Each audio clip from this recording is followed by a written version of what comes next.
O tempo de incubação tem que ser relacionado a 24 horas. Se você evidenciar que não ocorreu o crescimento em 24 horas, você posterga mais 24 horas para ter a certeza que essa cultura está negativa. Então, o tempo de incubação total seria de 48 horas para liberação de um resultado negativo. E a atmosfera de oxigênio seria uma atmosfera aeróbica. Por quê? Porque a maioria dos germes que estão circulando dentro de um laboratório de pequeno porte que faz análise de microbiologia usual são germes que não têm exigência atmosférica.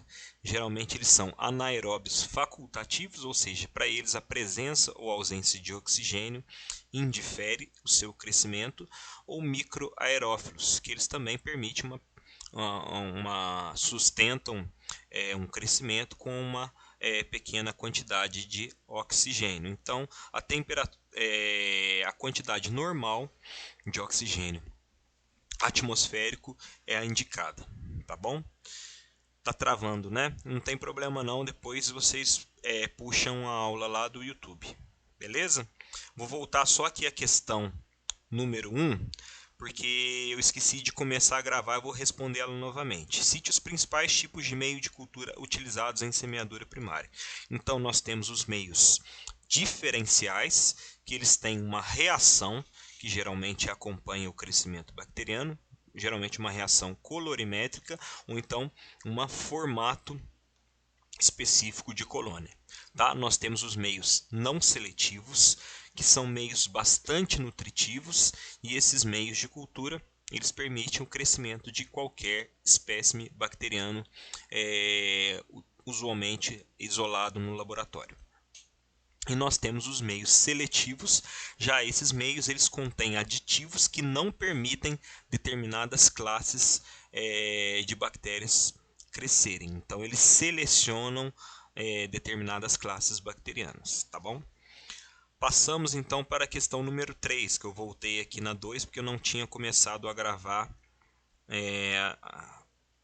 aqui com o aplicativo, mas agora já estou gravando. Então, passando aqui a 3. Explique a diferença e a funcionalidade das técnicas de repique primário, denominadas semeadura de superfície e semeadura de esgotamento.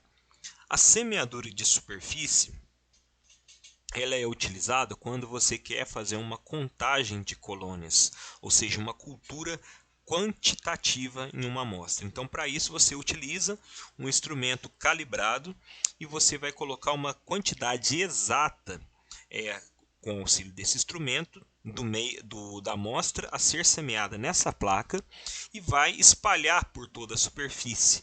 E depois de 24 horas você vai fazer a contagem de colônias. Tá certo? Já a semeadura por esgotamento, ela é para materiais com alta concentração microbiana. Tá? Então, por exemplo, um material fecal que tem uma grande quantidade de bactérias neste material, ou então uma úlcera supurada, um fragmento de tecido infectado. Então são materiais com uma concentração microbiana grande e que você tem que esgotar essa concentração para que essas bactérias não cresçam em sobreposição, dificultando o estudo isolado de cada colônia. Então você esgota na periferia da placa e depois com um swab um pouco mais espaçado, você vai passando sobre a placa que a concentração dele vai se esgotando. Então no final você vai ter colônias isoladas. Beleza. Questão número 4. Qual a característica e utilização do meio de cultura chamado meio de Stewart? Bom, a característica deste meio é que ele é um meio pobre em nutrientes, é um meio que ele praticamente possui baixas fontes de nutriente e umidade necessária para que a bactéria possa apenas sobreviver. Logo, ele é um meio de cultura utilizado como transporte de amostra, porque a função dele não é fazer com que a bactéria se prolifere, mas sim que a bactéria esteja viável do ponto de coleta até o laboratório que vai executar a técnica. Então, é geralmente um meio utilizado para transporte entre laboratórios ou entre setores distantes. Se você coletou uma amostra e essa bactéria não tem a possibilidade de ser imediatamente semeada no meio de cultura. Então você coloca nesse meio intermediário que seria o meio de Stewart. Certinho? Passando para a próxima pergunta. Algumas bactérias são muito exigentes quanto à característica atmosférica e nutricionais, caso relacionado aos gonococos. Como deve ser o cultivo desses germes, por exemplo, a partir de uma amostra de líquor? Então, os gonococos são, sem dúvida, uma das bactérias com maior importância clínica relacionados ao quadro de meningite. Então, nós temos a meningite meningocócica, que são provocados por Neisseria meningitidis, que é uma bactéria que é da família dos gonococos, né? Então, essas bactérias são bactérias microaerófilas e elas exigem uma tensão de CO2 para o seu cultivo.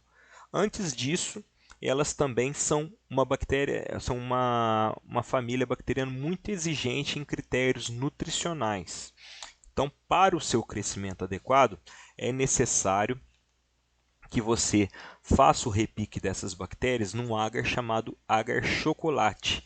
Esse agar chocolate ele tem fatores relacionados ao sangue que, após a hemólise, a transformação do agar sangue em chocolate, você vai ter a lise das hemácias. Essas hemácias irão arrebentar e vão liberar esses fatores, que é o fator 5 e o fator 10 sanguíneo para o meio de cultura, que é uma exigência nutricional para o crescimento dos gonococos. E como que eu faço também para manter uma tensão de CO2 no cultivo?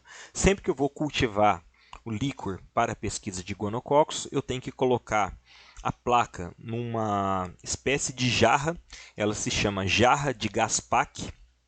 Então eu coloco a placa e dentro dessa jarra eu acendo uma vela. E essa vela, qual que é a função dela? A função dela é consumir, eu tampo a jarra, né? Então, com aquele fogo aceso, o fogo ele vai consumir o oxigênio e o oxigênio vai cair em uma concentração tal que o fogo não vai conseguir mais se alimentar. Então, quando a vela apaga, significa que eu tenho uma grande tensão de CO2 e uma baixa tensão de oxigênio. Por quê? Porque essa bactéria é uma bactéria microaerófila, então ela necessita de alta tensão de CO2 para crescer. E ela é muito exigente, por isso utilizamos o agar chocolate. Beleza? Passamos à próxima pergunta, pergunta de número 6. Pergunta de número 6 que não quer calar é: o agar sangue de carneiro, além de ser um meio amplamente utilizado, pois permite o crescimento de quase todos os germes comuns, qual a importante utilidade deste meio na identificação de certas espécies bacterianas? Bom, como eu falei, o agar sangue ele é um meio bastante nutritivo. Ele só não é mais nutritivo que o agar chocolate, mas ele é um agar que ele serve para o cultivo de quase todas as bactérias de rotina isolados no laboratório. E, principalmente, ele é utilizado como um agente para visualização do tipo de hemólise. Então, através do agar sangue, nós conseguimos classificar o tipo de hemólise que um determinado germe causa em placa. Então, se ele é beta-hemolítico, ou seja, ele causa o consumo total da hemoglobina ao redor da colônia. Então, forma-se um halo claro, que significa que é o consumo total dessa hemoglobina. Então, o meio fica até que transparente. Quando a hemólise é parcial, ela é denominada alfa-hemólise. Essa alfa-hemólise ela vai causar uma sombra esverdeada em volta da colônia, que seria um consumo parcial dessa hemoglobina presente no agar-sangue. E quando a bactéria é não hemolítica, significa que ela não consome a hemoglobina circunvizinha à sua colônia. Então, ela também é chamada de gama-hemolítica ou não hemolítica. Certo? Então, está aí a importância do agar-sangue como diagnóstico de algumas espécies bacterianas, principalmente os streptococcus. Os streptococcus, as principais provas para início do fluxograma de identificação seria justamente o tipo de hemólise. Beleza? Ninguém está falando nada aí, deve estar travado, né? Mas depois vocês puxam lá no YouTube e assistam certinho. Vou só mandar um oi aqui. Tá fluindo, tá fluindo. Então tá bom. Tá fluindo, segue o fluxo. É que vocês estão copiando, né? Por isso que vocês estão copiando, vocês estão com a mão nervosa. Tá certo, desculpa, gente. Vamos lá. Passando para a próxima questão, questão de número 7, que não quer calar. Qual seria a associação de meios de cultura mais utilizada e indicada em uroculturas? Essa questão aqui, tá? É uma questão relativamente aberta, mas a maioria dos laboratórios que executam a microbiologia básica, ela utiliza um combinado de meios de cultura para a realização da urocultura. E essa combinação seria os meios chamado CLED e meio McConkey. Então vou até escrever aqui, ó. A combinação é o CLED mais McConkey. Qual que é a função do meio CLED? O meio CLED ele significa cistina, lactose, eletrólito deficiente. Essa combinação aqui torna-se um meio não seletivo que permite o crescimento da maioria das espécies bacterianas. Porém, por ele ser eletrólito deficiente, ele inibe a formação de um fenômeno que é causado por uma bactéria que, por vez ou outra, contamina a urina, é um contaminante, tá? E essa bactéria seria Proteus. O Proteus, no agar-sangue, se ele cair lá, ele forma uma colônia única, porque ele espalha como se fosse, na gíria microbiológica, o véu de noiva. Então, ele espalha por toda a placa. Lactose, ele tem lactose, então é um meio também que ele serve como diferencial. Ele serve para apresentar reações dessas bactérias. Se a bactéria fermenta a lactose, ela vai mudar. No caso do meio CLED, que ele tem a cor verde, essa bactéria vai ficar com a coloração amarela. Então, o CLED seria como critério de não seletivo e diferencial. Já o McConkey é um meio que ele tem a característica de ser seletivo. Ele tem uma alta seletividade para bactérias gram-negativo, não permitindo que bactérias gram-positivo cresçam. E como a urocultura, 80% dos casos, a urocultura, o agente etiológico é um bacilo gram-negativo fermentador, principalmente a Escherichia coli, tá? Que seria o principal agente etiológico. Então, se você coloca um meio não seletivo associado a um meio seletivo, você cobre ali qualquer germe praticamente que cresça na urocultura. Sendo que se crescer somente no McConkey, eu já tenho uma grande indicação que a bactéria é um bacilo gram-negativo. Beleza? Então, seria esse conjunto que eu escrevi aí para vocês. Passando para a questão número 8. Quais os meios de cultura utilizados para a realização do teste de sensibilidade a antibióticos? Então, nós temos dois casos. Quando a bactéria não é uma bactéria exigente, que é na maioria dos casos, nós utilizamos um meio de cultura padrão, que ele se chama Agar Miller Hinton. Vou escrever aí para vocês. Agar Miller Hinton. Esse meio é utilizado para bactérias não exigentes. Porém, algumas bactérias que são mais exigentes, no caso, Streptococcus, alguns hemófilos, Neisseриas, são bactérias bastante exigentes, nós temos que fazer o antibiograma no agar sangue de carneiro. Eu também vou escrever aí para vocês. Beleza? Então, são estes os dois casos. O agar Miller Hinton, para a maioria das bactérias não exigentes. Já o agar sangue de carneiro é utilizado para bactérias exigentes, principalmente os Streptococcus. Parei em qual questão? Questão número 9. Beleza. Qual é o meio utilizado para a cultura de fungos e como deve ser realizada a incubação quanto ao tempo e quanto à temperatura? O meio utilizado para o cultivo de fungos se chama agar saborro, tá? É do francês, é saborro. Je suis mon petit bonbon. Agar saborro. Vou escrever aí para vocês.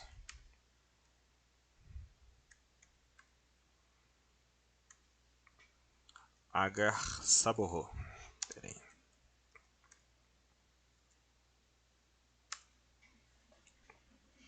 Esse agar aqui, ele tem alguns inibidores bacterianos, tá? E como a pergunta diz ali, ele deve ser incubado em duas temperaturas distintas por até 15 dias, 2 semanas, tá? Então, a temperatura que ele deve ser incubado é a temperatura ambiente, que vai permitir o crescimento de fungos em forma de bolor ou fungos filamentosos, e também ele deve ser incubado a temperatura de 37 graus. Neste caso, vai permitir o crescimento de fungos leveduriformes, ou seja, que cresce conforme uma colônia bacteriana. Beleza? Então, seria essa a resposta. Não, a temperatura ambiente ela varia, nós consideramos que ela varia entre 20 e 25 graus.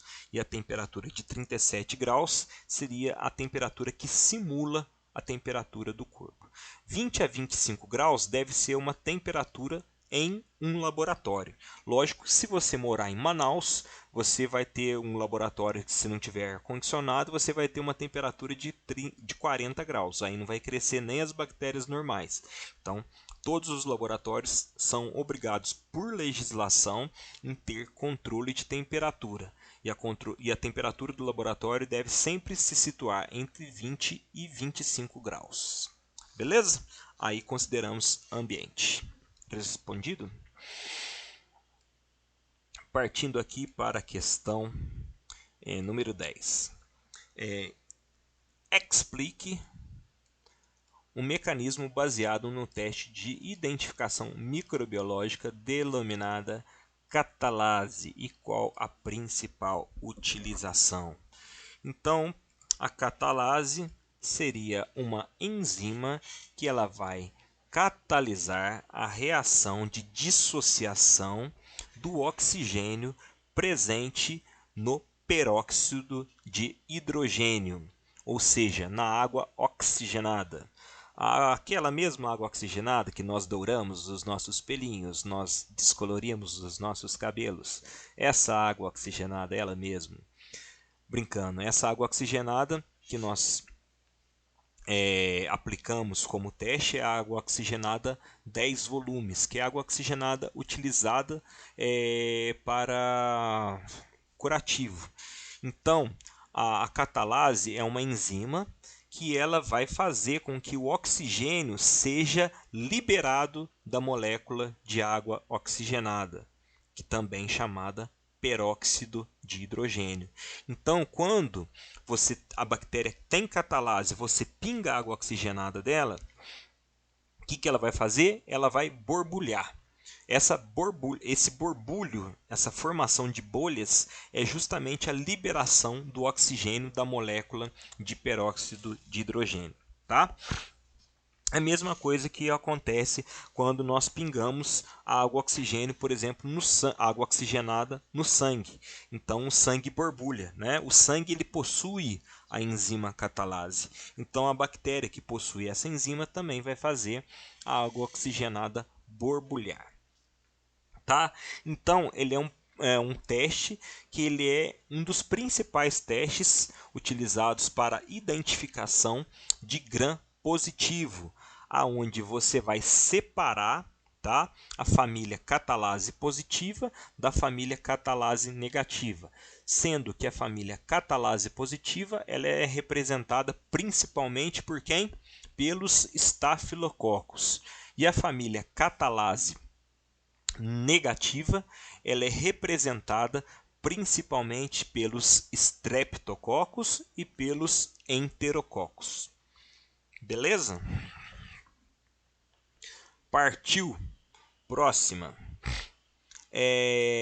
Explique um mecanismo baseado no teste de identificação microbiológica denominada coagulase e qual a sua principal utilização. Coagulase é um fator de virulência que pertence principalmente à bactéria chamada Staphylococcus aureus, que é o principal representante dos estafilococos, maior importância clínica. A coagulase é um mecanismo de virulência onde essa bactéria ela pega a fibrina, o fibrinogênio presente numa amostra de plasma e transforma ele em fibrina, ou seja, coagula, forma um coágulo de fibrina. E é um mecanismo de virulência que os estafilococos utilizam desse artifício para se proteger das células de defesa e de citocinas. Então ele vai se encapsular para não permitir a fagocitose ou a ação de substâncias químicas sobre aquela colônia que está infectando um determinado tecido. Certinho? Então, essa seria a utilidade da coagulase. É uma prova de identificação para Staphylococcus aureus. A principal utilização dela é a identificação de Staphylococcus aureus. Lembrando lá do fluxo, então, os gram positivos, os cocos gram positivos, eles podem estar dispostos em cachos ou em fileiras, né? São catalase positivo ou catalase negativo. Então, os estafilococos, catalase positivo, disposição na coloração de gram em forma de cacho, e para o diagnóstico da espécie mais importante utilizamos a coagulase. Se for coagulase positiva, já chegamos ao principal representante, que seria o Staphylococcus aureus. Se for coagulase negativa, nós podemos fazer testes complementares ou simplesmente liberar como Staphylococcus sp coagulase negativo. Beleza? Tá fluindo certinho? Passaremos adiante.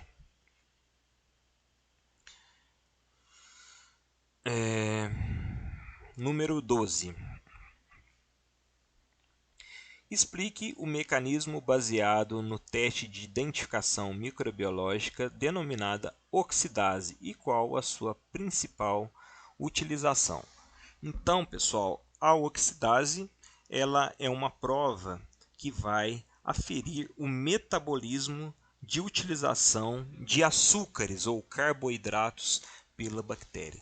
Então, existem as bactérias que utilizam os açúcares pela via fermentativa ou pela via oxidativa. A via fermentativa são as enterobactérias. Já a via oxidativa são principalmente as bactérias da grande família Pseudomonas. Então nós temos essa importante diferenciação com relação ao metabolismo.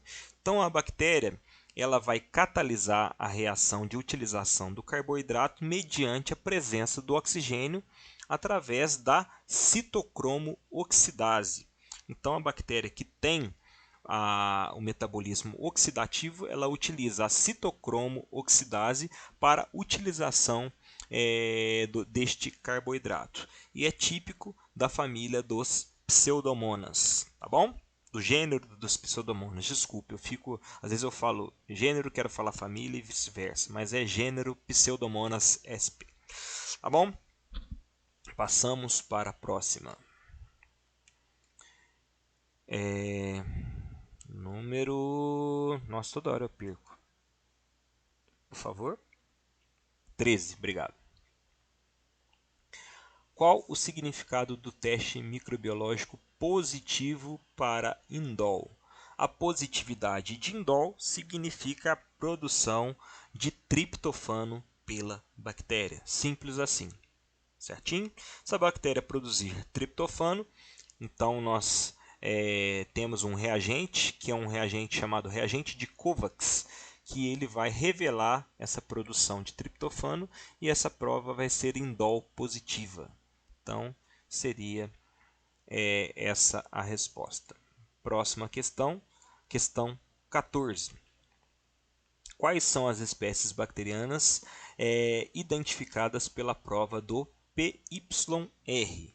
Então, principalmente relacionados a Coccus gram positivo, catalase negativo.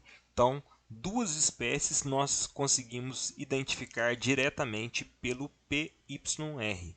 Essas espécies são Streptococcus pyogenes e Enterococcus sp, sendo que o Streptococcus pyogenes são cocos gram-positivo, catalase negativo, beta-hemolíticos, ou seja, eles consomem totalmente o oxigênio, a hemoglobina do agar-sangue, enquanto os enterococos são cocos gram-positivo, catalase negativo, não hemolíticos. Aí, se você chegou lá no catalase negativo, eu já aconselho a fazer até o teste do PYR, que nada mais é do que você esfregar a bactéria em um disco contendo o reagente PYR e pingar um revelador. Se esse disquinho mudar a cor, essa coloração ficar avermelhada, significa que a prova é positiva. Então ela serve, vou escrever aqui o nome das espécies: Streptococcus pyogenes e Enterococcus sp. Beleza? A 13 eles estão falando ali, eu já respondi. A 13 o teste positivo para indol, evidencia-se a presença do triptofano como reação na reação bacteriana, tá bom? Aí dá uma coloração rósea no local indicado para a prova. Passemos à questão número 15, então. Qual germe pode ser identificado pelo cultivo a temperatura de 42 a 44 graus? Essa é fácil, hein? Essa aí é facinha. É aquela questão que a gente coloca lá só para o aluno não zerar, né? Para não chorar. Então, qual que é a espécie? Pseudomonas, é isso aí. Pseudomonas. Pseudomonas SP, tá? Quando a gente falar gênero ou espécie, a gente tem que sempre colocar. Não pode colocar só Pseudomonas, não, que senão o tio dá zero. Tem que ser Pseudomonas SP, beleza? A espécie, geralmente, ela é um nome composto, tá? O SP significa as espécies do gênero. Bom, partindo para a questão 16, questão 16 é quais discos de antibiótico podem ser utilizados como teste de identificação bacteriana baseados na característica de resistência ou sensibilidade do germe. Então nós temos alguns disquinhos aqui, eu vou citar alguns exemplos. Discos de bacitracina,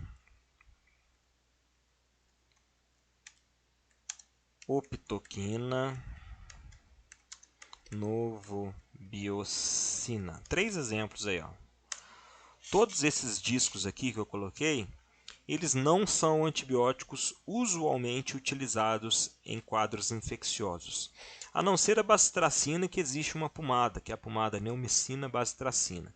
Mas a grande função desses discos aqui não é função terapêutica, seria a função de identificar determinadas espécies de bactéria. Por exemplo, a bacitracina, ela identifica o Streptococcus pyogenes, assim como o PYR.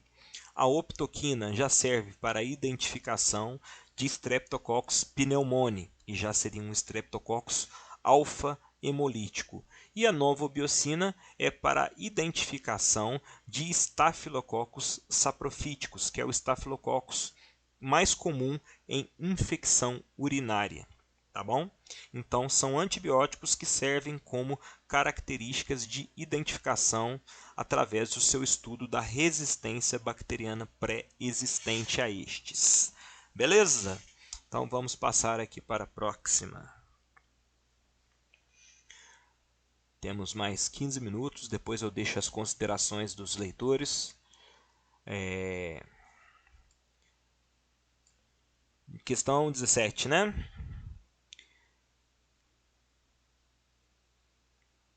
Vamos esperar a confirmação. Confirmação, isso.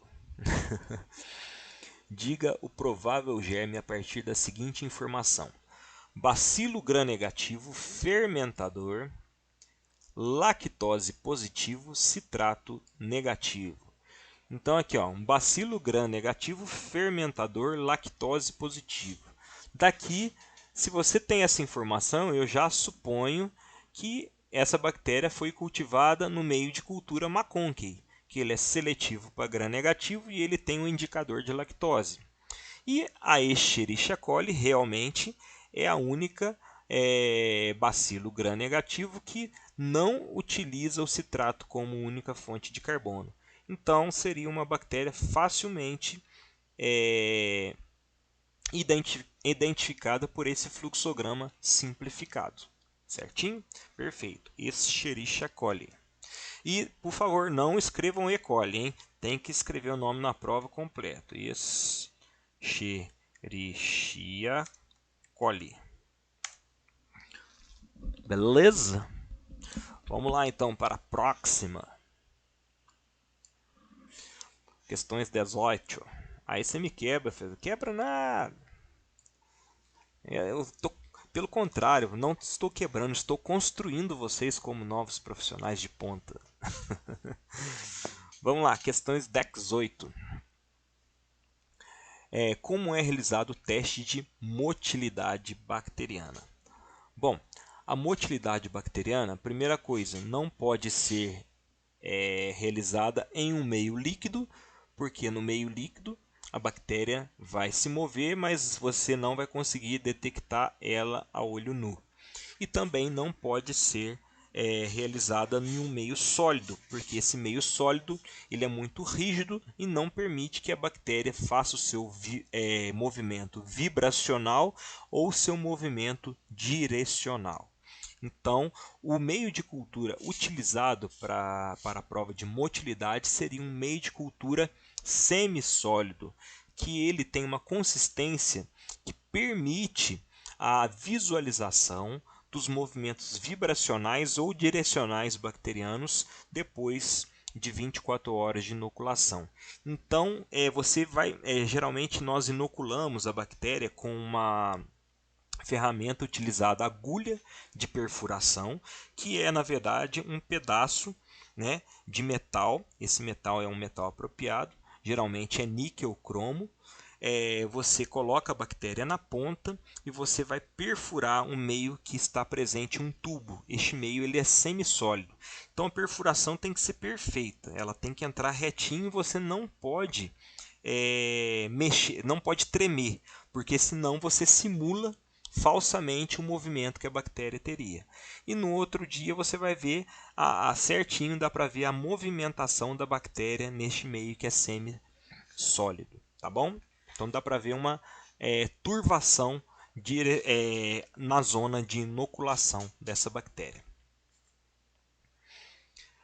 Não, a movimento browniano, eu já me denomino o movimento browniano é quando ele está na lâmina, né, que a bactéria só vibra, né, vamos dizer assim, ela nem vibra, ela treme. O vibracional é que eu falo é que tem umas bactérias que elas são flageladas. E quando a bactéria é flagelada, ela corre com uma maior direcionalidade. Quando a bactéria não é flagelada, ela faz movimentos circulares que ela vai vibrando e ela vai circulando pela lâmina. Vocês vão ver isso mais para frente quando começarem a fazer urinálise. Na urinálise, vocês vão pegar urinas lá com infecção e vocês vão poder ver que determinadas urinas, a bactéria ela fica completamente estática, ela não se mexe. Tem algumas que elas fazem esses movimentos brownianos, que ela não sai do lugar, é como se fosse uma tremedeira. São bactérias muitas vezes imóveis, tá? E tem as bactérias que fazem o movimento vibracional, mas ele consegue sair do local que ela estava através dessas vibrações contínuas, fazendo com que ela se transporte de um local para o outro. E tem as bactérias Ayrtonsenna, que é aquela bactéria com flagelinho no rabo, e na hora que ela bate o flagelo, ela some do campo. Entendeu? Ela parece um espermatozoide, de tão rápida que ela é. Ela é o bicho. Então, são esses tipos aí. Beleza? Vamos lá. Diga provável germe a partir da seguinte informação. Vamos lá. Cocos gram-positivos dispostos em cachos, catalase positivo, coagulase positiva. Essa eu já respondi lá em cima. O que é? Aqui eu dei o exemplo lá no fluxograma. É o Staphylococcus aureus, né? Cocos gram-positivo dispostos em cachos. Então, os streptococcus geralmente têm essa disposição. Parece cachinhos de uva, tá? Já os streptococcus, os estafilococcus têm forma de cacho, enquanto os streptococcus geralmente eles se apresentam como se fossem fileiras, enfileirados, ou também em forma de diplococcus, tá? Ou seja, dois cocos ligados um ao outro. Então, catalase positivo, então a catalase aqui ela separou Staphylococcus dos Streptococcus enterococcus, né? Catalase positivo, família dos Staphylococcus. Catalase negativo, família dos Streptococcus enterococcus. Coagulase positivo, desde o momento que eu sei que ele é catalase, eu vou procurar o principal representante dos estafilococcus, que seria o Staphylococcus aureus. Se ele for coagulase positivo, tá lá, achei o bichão. Beleza? Passando para a questão 20, não menos importante. Qual a diferença entre bacilos gram-negativo fermentadores, bacilos oxidativos e não fermentadores? Qual o meio de cultura pode ser utilizado para essa diferenciação? Então, os bacilos gram-negativos fermentadores são aqueles que utilizam um carboidrato, seja ele glicose, lactose, sacarose, através da via metabólica fermentativa, onde irá produzir um ácido e causar uma alteração no pH do meio de cultura, que dependendo do meio de cultura vai modificar a sua cor. Já as bactérias oxidativas são aquelas bactérias que necessitam da presença do oxigênio para, através da citocromo-oxidase, realizar a reação que vai utilizar esses carboidratos como fonte de nutrição. Já as bactérias não fermentadoras, elas não utilizam mecanismos nem fermentativos nem oxidativos para a utilização destes carboidratos. Perdeu? Vamos achar então. Tentar falar de forma mais resumida e pausada. Vamos lá. Bactérias gram-negativo. Nós temos 3 grandes famílias: as fermentadoras, as oxidativas e as não fermentadoras, tá? Então, as bactérias fermentadoras, elas utilizam os carboidratos, por exemplo, glicose, sacarose, lactose, através da via metabólica fermentativa, tá? Toda fermentação vai gerar um produto ácido. Esse produto ácido, geralmente, dependendo do meio de cultura que você utiliza, ele vai ter um indicador de pH e vai modificar a sua cor. Daí você vai identificar que essa bactéria é uma fermentadora, tá? Por exemplo, uma conque. Uma conque, que é um meio seletivo para gram-negativo, quando a bactéria é fermentadora, ela cresce uma colônia rósea. Enquanto ela não é fermentadora, ela vai crescer uma colônia basicamente incolor.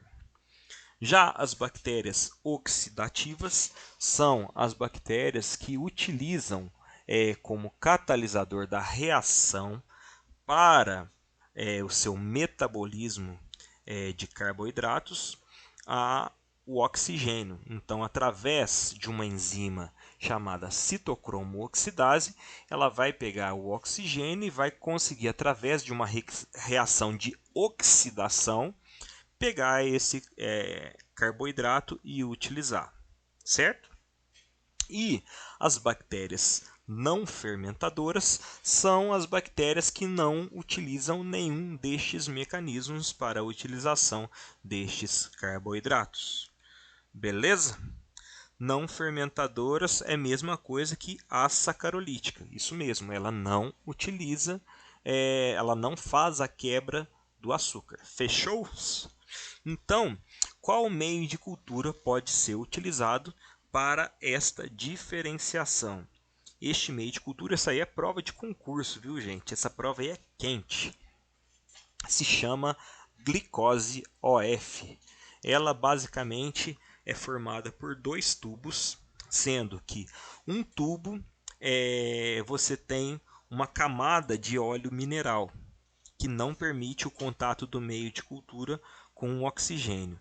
E o outro tubo, ele não tem a camada de óleo mineral, ou seja, permite o contato do meio de cultura com o oxigênio. Então, vamos supor os 3 casos. Uma bactéria que é fermentadora, ela não precisa nem do oxigênio e ela utiliza o carboidrato de qualquer forma. Então, se você inocular essa bactéria nos 2 tubos, tanto no tubo com óleo quanto no tubo sem óleo, ela vai causar a fermentação dos dois, e os 2 tubos, como tem indicador de pH, eles vão passar da cor verde para a cor amarela. Significa que ela fermentou tanto na presença quanto na ausência de oxigênio. Certo? Então ela é uma bactéria fermentadora. Já a bactéria oxidativa, vamos raciocinar. Nós temos lá os 2 tubos. Um tubo com o óleo mineral e o outro tubo sem o óleo mineral, permitindo que o meio de cultura tenha contato com oxigênio. Qual será o tubo que a bactéria oxidativa vai utilizar o carboidrato? Somente o tubo que não tem o óleo mineral, porque o óleo mineral não permite que esse meio de cultura, que essa bactéria, tem o contato com o oxigênio. A camada do óleo mineral impede o contato com o oxigênio. Enquanto o outro tubo, que não tem essa proteção, vai permitir que a bactéria, no meio de cultura, entre em contato com o oxigênio, ela vai utilizar a citocromo oxidase e vai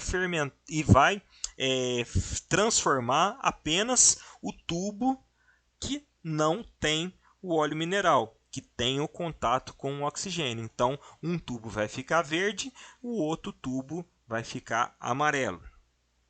E, por último, a bactéria, que é a sacarolítica, ela não vai utilizar em nenhuma das formas os açúcares presentes ali. Então, os dois tubos, tanto o tubo com o óleo, que protege a ação do oxigênio, quanto o tubo sem o óleo, que deixa o oxigênio agir sobre o meio, ambos os tubos irão ficar com a cor verde, que a bactéria é asacarolítica, ela não fermentou, ela é não fermentadora e não é oxidativa.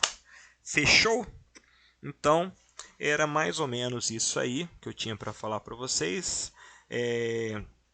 O começo desse vídeo eu esqueci de gravar. Então, vocês vão ver lá no YouTube, depois que eu postar, que vai começar da questão 2. Não desanime. Logo depois eu percebi, aí comecei a gravar, aí eu voltei para a questão 1. Depois dei a sequência. Tá bom? Então, galera, estamos aí chegando no fim. Espero que tenha sido proveitoso aí para vocês. Mas de coração desejo que vocês façam uma boa prova. E se Deus quiser, na próxima prova já estaremos presentes lá em N2, longe dessa pandemia aí. Beleza? Galera, muito obrigado aí pela presença maciça de vocês. Vocês são foda bagarai. Tchau pra vocês então. Valeu!